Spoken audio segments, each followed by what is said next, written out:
Bonjour à tous, belle lumière, c'est Christine, j'espère que vous allez bien. On se retrouve aujourd'hui pour la découverte d'un oracle qui s'appelle le nouvel oracle de Mademoiselle Lenormand, la Sibylle des salons.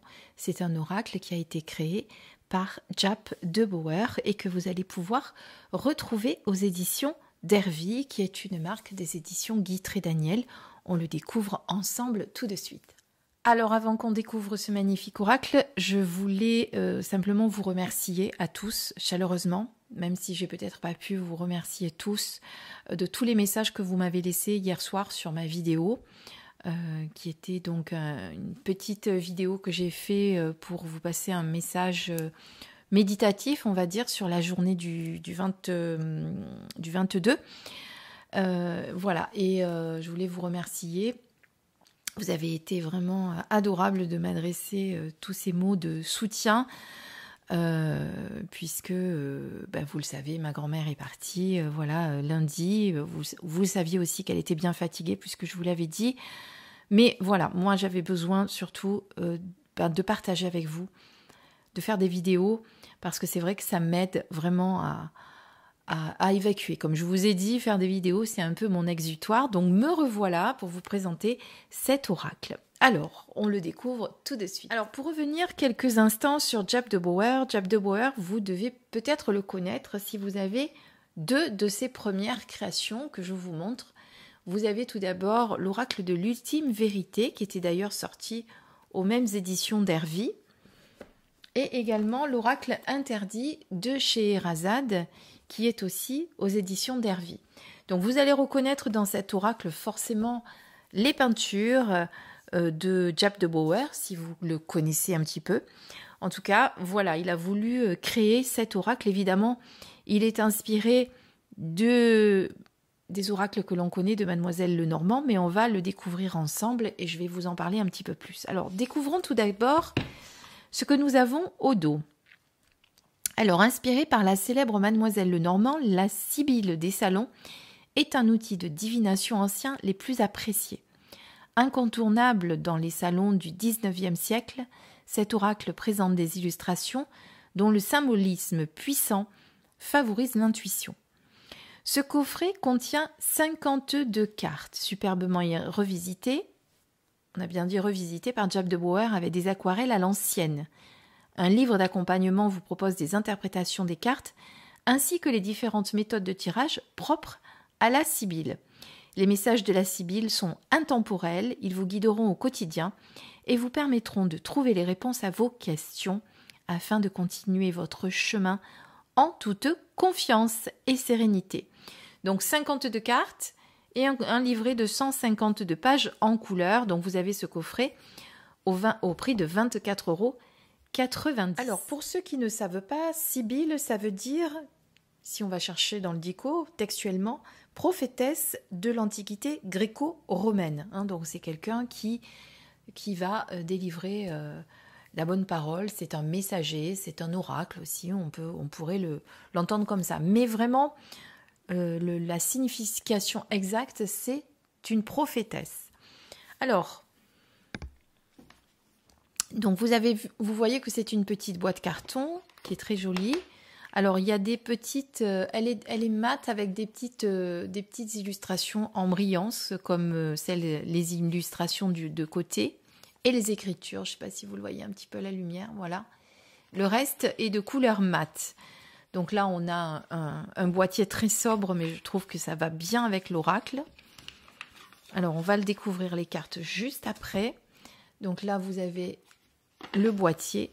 Ici, vous avez le petit livret. Alors, dans ce petit livret qui est très riche, Jaap de Bauer, tout d'abord, alors d'abord le sommaire, évidemment, avec toutes les cartes, 52, je vous rappelle. Ensuite, vous avez un peu d'histoire sur Mademoiselle Anne-Marie Adélaïde Lenormand. Donc, vous le savez que la divination ne date pas d'aujourd'hui, ça date de très très longtemps. D'ailleurs, là, on vous parle du 18e et du 19e, où effectivement la Sibylle fut extrêmement populaire dans les salons, cercles où la divination se faisait fréquente, ludique et parfois mercantile. Donc, on vous parle de ça. Ensuite, on vous parle de qui était Mademoiselle Lenormand. On vous parle un petit peu de son histoire, avec tout ce qu'elle a fait dans sa vie, qui elle a pu aider, puisqu'il y a des grands noms qui venaient la voir, comme Marat, Robespierre, ou encore Joséphine de Beauharnais, qui l'a consultée pour ses multiples divinations. Voilà. Alors, c'est vrai qu'on dit à chaque fois qu'il s'agit du jeu de Mademoiselle Lenormand, mais personne n'a jamais dit effectivement que c'était elle qui l'avait créé. Mademoiselle Lenormand, elle se servait d'un jeu traditionnel pour faire ses prédictions. Et ce n'est que bien après que le jeu a été créé en s'appelant Mademoiselle Lenormand, et bien sûrement en hommage à cette célèbre personne qui était réputée pour ses prédictions. D'ailleurs, on dit aussi qu'elle avait fait des prédictions pour Talleyrand, Napoléon et Louis XVIII et le tsar Alexandre lui-même qui l'a consulté. Donc, vous voyez, tous ces gens l'ont consulté. Donc, Louis XVIII, je vous rappelle, qui était le frère de Louis XVI, et donc l'oncle de fameux Louis XVII. Si vous ne connaissez pas l'histoire de Louis XVII et la légende, oui, on va dire que c'est une légende parce qu'il y en a qui ont dit qu'il était mort à la prison du Temple. Et si vous avez regardé mes dernières vidéos, vous avez peut-être vu que je vous ai présenté le livre de Esteban Frédéric qui, lors de séances de médiumnité, a eu le fin mot de l'histoire sur cette histoire de Louis XVII. Donc je vous invite à aller lire ce livre qui est assez passionnant. Alors déjà d'une parce qu'on se replonge dans l'histoire de France. Moi je ne sais pas pour vous, mais moi il y a un petit peu longtemps que je l'ai oublié. Donc ça fait du bien de s'y replonger. Et d'ailleurs dans ce bouquin on parle de Talleyrand, on parle évidemment de Napoléon et de Louis XVIII. Alors, donc voilà, vous faites un petit peu un brin de petite histoire ici, vous remontez un petit peu dans le temps. Ensuite, on va évidemment vous présenter Jaap de Brouwer et vous expliquer ce qu'il a déjà créé et qu'il a, donc c'est lui-même qui vous parle et qui vous dit donc qu'il a voulu créer ce jeu mais sans dénaturer ni développer les explications du livret original. Donc il a repris vraiment les textes d'origine. Ensuite, vous avez bien plusieurs méthodes de tirage qui sont très bien pour moi, je trouve. Donc, vous avez les scies mobiles, vous avez le cercle magique, vous avez le cadran. Et ensuite, évidemment, vous pourrez également vous servir, comme vous le souhaitez, de tirage en croix, etc. Vous pouvez évidemment les adapter. Et ensuite, eh bien, vous avez pour chaque carte, donc la carte ici en grosse miniature, vous voyez, donc c'est pas une miniature d'ailleurs, puisque miniature c'est mini. Donc la représentation de la carte ici en gros plan. Je vais vous prendre une carte comme ça, vous allez voir. Elle est même presque aussi grosse que la carte. Et ici, vous avez donc le nom et le numéro de la carte, avec sa signification droite, sa signification renversée. Voilà. Et ensuite, vous avez l'association, par exemple, avec le 7 de pique, il y aura un danger écarté. Voilà. Et ici, en fond, vous avez la correspondance avec la carte du jeu traditionnel, évidemment. Et ici, vous voyez qu'on est sur le roi de trèfle. Et donc, on va aller voir, justement, avant d'aller regarder un petit peu plus en détail chaque carte, on va aller regarder... Où est-ce que je l'ai mis?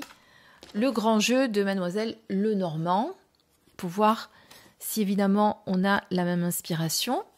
Donc là, vous avez les cartes. Et ici, vous avez les significations. Donc par exemple, si on prend le roi de trèfle, puisqu'on est pile sur celui-ci, c'est par lui qu'on commence. Vous voyez que c'est aussi là qu'on commence. Voilà, il a repris également l'ordre de ce jeu. Donc nous avons en signification ici, le protecteur est un garde, une protection, un homme royal d'un certain âge qui vous apporte confiance et soutien. Dans vos actions, il peut parfois s'agir d'une autorité comme un parent. En inversé, on est sur une personne dangereuse autour de vous qui décide de nuire à vos projets. Si le consultant est une femme, elle risque de perdre son ami. Donc voilà cette carte et on va lire ce qu'on a ici Comme ça, on fait un petit comparatif. Homme de savoir et de sagesse au conseil judicieux. Donc, on reprend ce qu'on vient de dire. Un homme loyal qui va eh bien vous conseiller. Ensuite, on a demandé l'avis d'un vieillard. Et après, on est la position de droite ou la position de gauche. Alors, c'est l'illustration, pardon. J'aimerais bien qu'on retrouve le retrouver ici. Puisqu'ici, évidemment, sur les cartes de Mademoiselle Lenormand, vous en avez beaucoup. Voilà. Donc, on est sur le roi de trèfle. Donc, en haut, eh bien, vous l'aurez compris, c'est ce qu'on vous dit ici, homme de savoir et de sagesse au conseil judicieux. Ensuite, vous avez le rocher et la colombe sur l'illustration de droite, précaution à prendre avant de partir en voyage. Et ensuite, à gauche, vous avez les rochers et la colombe également, mais vous voyez que la colombe s'en va, alors que là, elle arrive. Vous avez ne prenez pas l'avion. Et ensuite, les fleurs du milieu qui vous dit projet hasardeux qui réussit cependant grâce au conseil d'un homme bien. Donc évidemment, sur le grand oracle de Mademoiselle Lenormand, il y a beaucoup plus de signification. Mais on a quand même l'essence principale de la sagesse de cet homme mûr qui peut vous protéger dans une certaine situation. D'accord ? C'était pour vous montrer justement la correspondance. Donc voilà, donc ce que je vous propose, c'est de regarder le jeu dans son intégralité. On fera peut-être un pont avec, de temps en temps avec le jeu de Mademoiselle Lenormand pour voir un petit peu. Mais comme ça, au moins, ça vous donnera un aperçu des cartes. Alors, les cartes, les voici. Elles sont au toucher mat, mais glissent très très bien, comme vous pouvez le voir. Donc, il faut les mélanger, évidemment, d'abord. Vous avez des tranches neutres. Alors, je vous déconseille de les colorier parce que les cartes sont blanches ici. Je pense que ça ne fonctionnerait pas. Donc ici, vous voyez, on commence par le roi de trèfle, la reine de trèfle, le valet, puis le 10. On va voir si on a la même chose sur notre livret de Mademoiselle Lenormand. Donc le roi, la dame, le valet et le 10. Donc on a repris vraiment la même structure, d'accord, dans le même ordre. Si maintenant on découvre les cartes, ah oui, je ne vous ai pas montré le dos, pardonnez-moi. Donc qui nous laisse la possibilité évidemment de l'utiliser en inversé, et ça c'est très bien, parce que des fois on a des jeux, on nous dit qu'on peut les utiliser en inversé, mais malheureusement on le voit derrière, ça je trouve ça dommage. Puis la qualité des cartes, vraiment absolument rien à dire, on est sur de la qualité de Trait Daniel évidemment, donc de la très très bonne qualité. Allez, c'est parti, si vous êtes prêts. On va les découvrir une à une. Et on fera un petit tirage à la fin. Alors, vous avez donc le 1 avec le protecteur. Donc là, on est sur les trèfles, je vous le rappelle. L'ami sincère. Le flatteur avec le valet. Puis le 10. Les présents. Dépit. Un peu d'argent. L'ennemi, victoire, partie de campagne. Donc vous reconnaissez évidemment les illustrations de Jab de Power si vous avez déjà ces autres jeux. Fidélité, alors espérance, fidélité, attachement, et on finit avec l'as, beaucoup d'argent. On passe au carreau avec le militaire pour le roi, la méchante femme avec la reine, le voleur, le 10 avec les voyages, la contrariété, les déplaisirs avec le 9, le 8 avec l'empêchement, le 7 avec les caquets, 6 avec l'absence, réconciliation. Le 4 nous parle des révélations importantes. Le 3, on a la carte du consultant.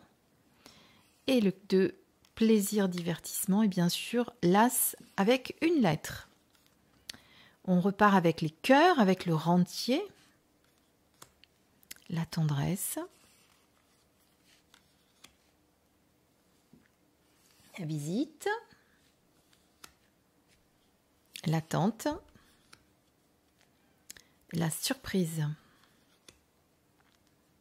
Une dame blonde avec le 8 de cœur, rêverie avec le 7 de cœur, amour,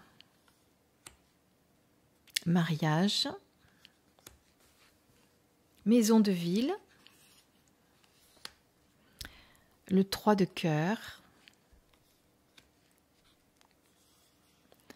la maison de campagne, 2 de cœur et l'as de cœur. Alors moi personnellement, je n'ai pas l'ancien oracle de la Sibylle des salons. Moi j'ai la Sibylle, j'en ai une de Sibylle, c'est la Sibylle de la Bohémienne, je crois, mais c'est pas du tout la même chose. C'est pour ça que je voulais pas montrer avec. L'homme de loi, une veuve. Donc si vous avez l'ancienne Sibylle des salons, vous me direz si ça correspond. Chagrin, larmes, hein, vous l'aurez compris, on est passé sur les pics, donc c'est plus difficile avec les pics. La mort, la maladie, la querelle, l'inconstance et perte d'argent. Une dame brune, un piège, des joueurs. Et avec l'as, nous avons le retard. Donc, on est bien sur un jeu de 52 cartes. C'est bien ça. Et le Lenormand, combien ils en ont? Est-ce qu'ils ont aussi 52 cartes? Non, il y en a 54. Il doit y avoir 2 cartes de plus. Alors, par contre, je ne sais pas lesquelles. Mais bon, c'est pas grave. Alors, ce qu'on va faire maintenant, on va les mélanger. Je vais vous montrer qu'elles se mélangent très très bien. Alors normalement, il faudrait les mélanger à l'endroit à l'envers pour bien faire. Voilà, vous voyez qu'en version poker, ça se mélange très très bien. Ben, généralement, quand les cartes sont pas très grandes, c'est assez pratique. Bon, même si moi, j'ai effectivement des mains pas très grandes. Voilà. Après, vous avez en traditionnel, comme ceci. Alors, on va couper et on va prendre une carte et je vais vous lire le texte pour vous montrer comment il est fait. Donc, nous avons les joueurs. Le 2 de pique. Alors, le 2 de pique.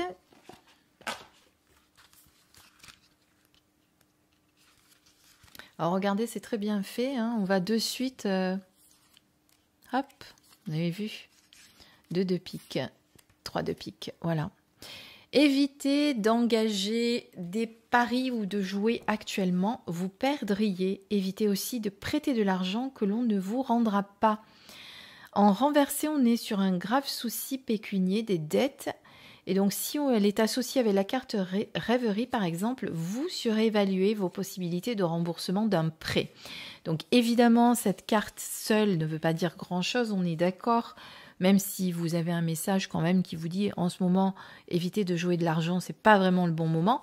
Mais il faudrait effectivement l'associer à une autre carte avec la carte retard. Bon, elles ne sont pas bien mélangées parce que c'est les deux d'à côté, mais c'est pas grave.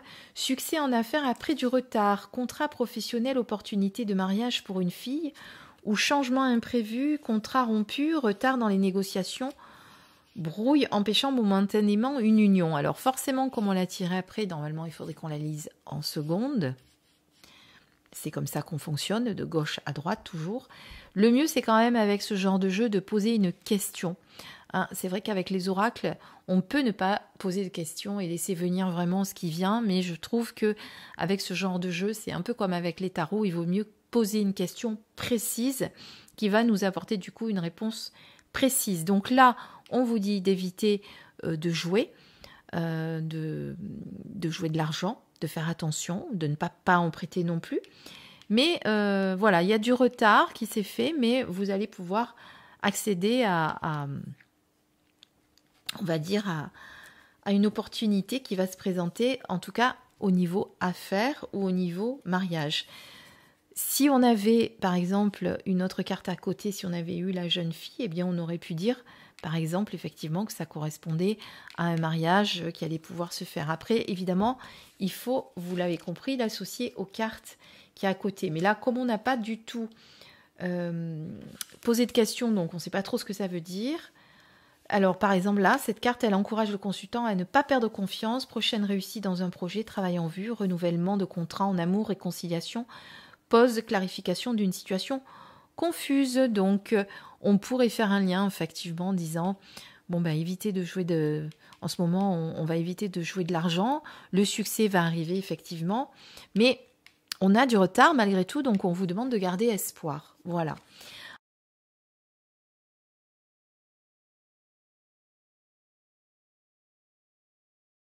Alors, à la fin du livret, chose très intéressante aussi, vous avez tout ce qui est association de cartes, par exemple avec 2 rois. Par exemple, vous avez un avis favorable.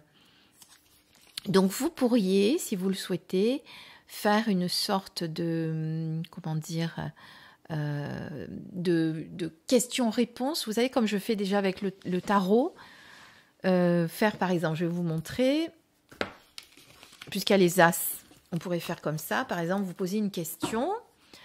Imaginons que c'est quelqu'un qui va passer un examen, qui veut savoir s'il va réussir à son examen. Donc, question fermée. Je coupe, d'accord? Et on va faire comme on fait avec le tarot. On va en sortir 13. Alors, elles ont l'air d'être à l'envers, non? Un peu à l'endroit, à l'envers. 1, 2, 3, 4, 5, 6, 7, 8, 9, 10, 11. Ah, nous avons un as, donc on le garde. Après, on reprend. 1, on reprend une autre colonne à côté. 2, 3, 4, 5, 6. C'est pas un as. 7, 8, 9 non plus. 10, même si elles sont inversées, je ne change pas. 11, 12 et 13. On le voit hein, si c'est un as. Là, on n'a pas d'as, donc pour l'instant, la réponse n'est pas très favorable. Par contre, on a encore un as ici à la au 3e tas. Donc, vous l'avez compris, vous faites 3 tas de 13 cartes. Et si vous avez un as qui sort, évidemment, vous faites votre convention avant. Vous dites, par exemple, si j'ai 3 as, ou si j'ai 3 rois, ou si j'ai 3 reines, j'aurai ma réponse. Donc, il y en a 2, ça va être peut-être, mais on vous dit quand même avec celle-ci de garder espoir. Donc, en travaillant, peut-être que vous allez pouvoir réussir votre examen. Donc, vous voyez, vous pourriez utiliser ce jeu comme ça aussi. Voilà, je vous ai donné une idée parce que ça m'est venu, tout simplement. On peut après, effectivement, utiliser les jeux différemment de ce qu'on a l'habitude de faire. Voilà, ben écoutez, j'espère que cette présentation vous a plu. Moi, je le trouve très sympa. J'aime bien les illustrations anciennes. Je ne sais pas pourquoi en ce moment, je suis axée sur les oracles anciens. Voilà, bon, on a tous notre petite période, on va dire. Voilà, en tout cas, vous savez que celui-ci est très abordable et vous avez vu, les interprétations sont assez simples. Donc, vous pourriez tout à fait le faire assez facilement. Voilà, je vous dis à très très vite. Prenez pas d'ailleurs cette carte sur la mort physique forcément. Ça peut être une mort symbolique, ça peut être la fin de quelque chose, ça peut être un renouveau aussi. Hein, parce que je sais que les cartes de mort, que ce soit dans n'importe quel jeu, font généralement très très peur. Mais voilà, je vous le dis au cas où. Donc j'étais en train de vous dire, j'espère que cette présentation vous a plu, que ça vous a donné peut-être envie de l'acquérir. En tout cas, si c'est le cas, je vous remercie de me le mettre en commentaire. Voilà, je reviens très très vite. Je vous dis merci encore de m'apporter ce soutien que vous m'avez apporté hier. Ça me fait vraiment chaud au cœur. Je vous embrasse très très fort et sachez que je vous aime très fort aussi. Bisous à tous.